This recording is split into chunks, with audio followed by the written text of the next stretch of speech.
Salut tout le monde, j'espère que vous allez bien. Donc si c'est votre première fois sur ma chaîne, je m'appelle Asta Yasmine. Et si c'est pas votre première fois, bonjour ou bonsoir. Aujourd'hui, on va réaliser le principe du Fresh Face Makeup. Mais avant de vous expliquer ce que c'est, n'hésitez pas à vous abonner, de cliquer sur like et de me suggérer dans les commentaires les produits que vous souhaiterez que je teste dans mes prochaines vidéos. En gros, le Fresh Face Makeup, c'est le même principe que le maquillage de tous les jours. C'est-à-dire que vous allez appliquer les mêmes techniques que d'habitude, mais avec une main plus légère. Quand je dis votre routine habituelle, je parle bien du fond de teint, concealer, highlight, blush, bronzer, tout ça. La majorité du temps, quand moi je fais ça, c'est parce que je suis pressée et que j'ai vraiment pas beaucoup de temps. Du coup, j'ai besoin de sauter quelques étapes. Ça peut aussi être parce que vous voulez juste changer un peu et ne pas appliquer autant de maquillage que d'habitude. Ou c'est peut-être tout simplement votre style. Vous n'êtes pas du genre à appliquer le maquillage comme on fait d'habitude sur Instagram et sur YouTube. Donc je commence par mon primer Fenty Beauty, donc la base retouche instantanée. Même si je suis pressée, j'ai quand même besoin de préparer ma peau, donc je ne saute jamais cette étape.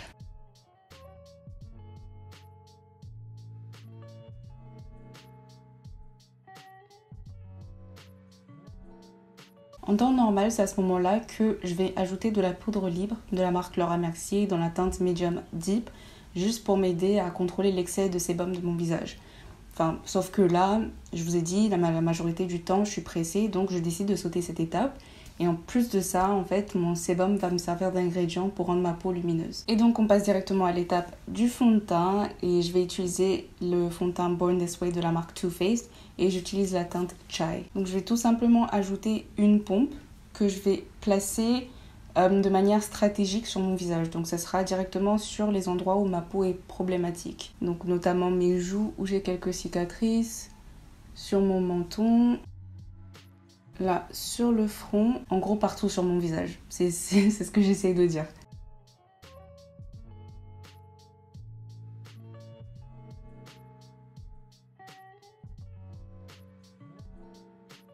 Donc mon problème principal avec mon visage, c'est les cicatrices et avec une pompe, j'arrive facilement à les couvrir. Après, ça se voit toujours un peu, surtout sur mon front, mais c'est pas vraiment un problème. Enfin, je suis pas complexée par ça et du coup, je m'arrête là pour le fond de teint. Après, bien sûr, si vous voulez continuer à corriger quelques imperfections, je vous conseille de juste appliquer directement le fond de teint sur ces points-là et de blender avec vos doigts, comme ça disparaît plus facilement. Je sais pas pourquoi je perdais mon souffle juste en parlant. Comme concealer, j'utilise le Born to Glow de la marque NYX et j'utilise la teinte Cappuccino.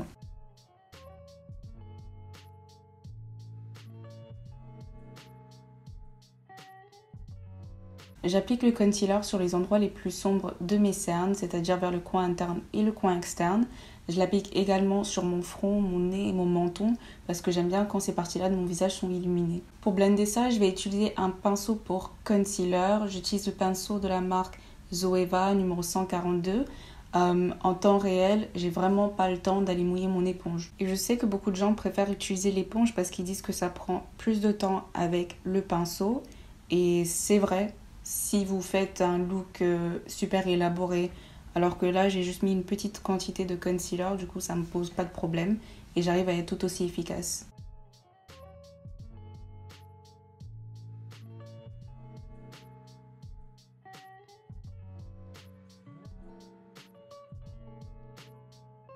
Je vais prendre la poudre Easy Bake de la marque Huda Beauty dans la teinte Kunafa et je vais fixer l'anti-cerne sous mes yeux. Et donc pareil, pour économiser du temps, j'utilise un pinceau.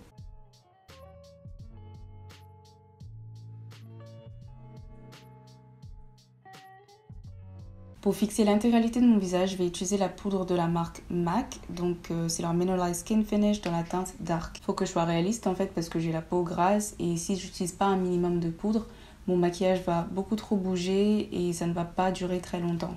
Donc là, j'applique ma base P. Louise dans la teinte Rumeur numéro 5. Et j'utilise le même pinceau pour concealer. J'utilise le bronzer de la marque Kylie Cosmetics dans la teinte Tony Mommy.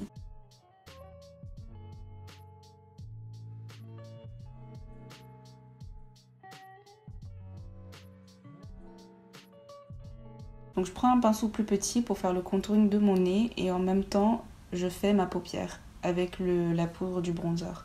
Pareil de ce côté, j'applique le bronzer sur mon nez et je remonte sur ma paupière. À présent, je vais ajouter mes faux cils. Ça, c'est vraiment facultatif comme étape. Enfin, c'est vraiment pas nécessaire. Je le fais parce que j'en ai envie. Mais sinon, vous pouvez clairement vous en passer et uniquement mettre du mascara. Donc voilà tout pour mes yeux. Maintenant, on va passer au reste de mon visage. Je vais utiliser le blush de la marque Kiko. Donc c'est une couleur corail. Je trouve que c'est super flatteur sur ma teinte. Je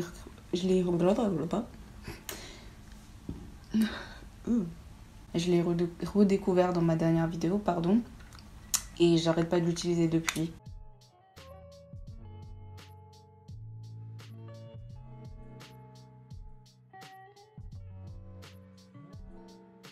Je finis toujours par en mettre trop parce que je crois qu'il n'y en a pas assez, mais en fait c'est la lumière qui me trompe. Je vais repasser dessus avec mon pinceau pour atténuer un peu l'intensité du blush. Vu que c'est un look de tous les jours, j'utilise un highlighter qui n'est pas trop, enfin qui ne pète pas trop.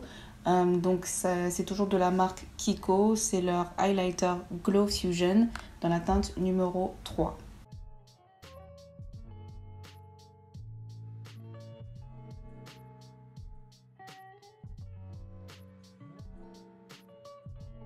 J'adore ce produit parce que ça fait vraiment naturel, c'est comme si j'avais la peau mouillée et non que je porte un highlighter et ça fait pas du tout ressortir la texture de ma peau. Je vais fixer mon visage avec la brume fixatrice de la marque Morphe.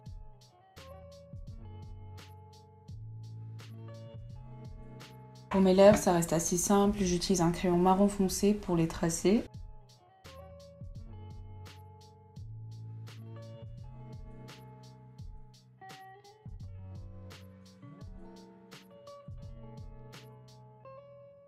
Et au centre de mes lèvres, j'utilise le gloss de la marque Colourpop, c'est dans la teinte Nera.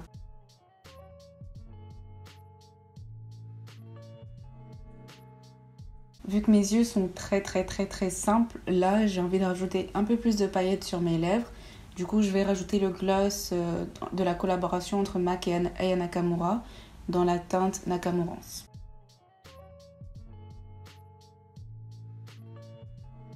Après, vous n'avez pas besoin de faire toutes ces combinaisons pour vos lèvres. Vous pouvez tout simplement mettre un gloss et puis ça suffit. Donc voilà le look final. C'est un look radieux qui vous donne bonne mine. Et en fait, ce sont des techniques qui vous permettent d'être efficaces et vous permettent de vous dépêcher quand vous n'avez pas beaucoup de temps pour vous préparer en fait. Je vais pas vous mentir, j'appelle ça look de tous les jours, mais moi-même je fais pas ça tous les jours.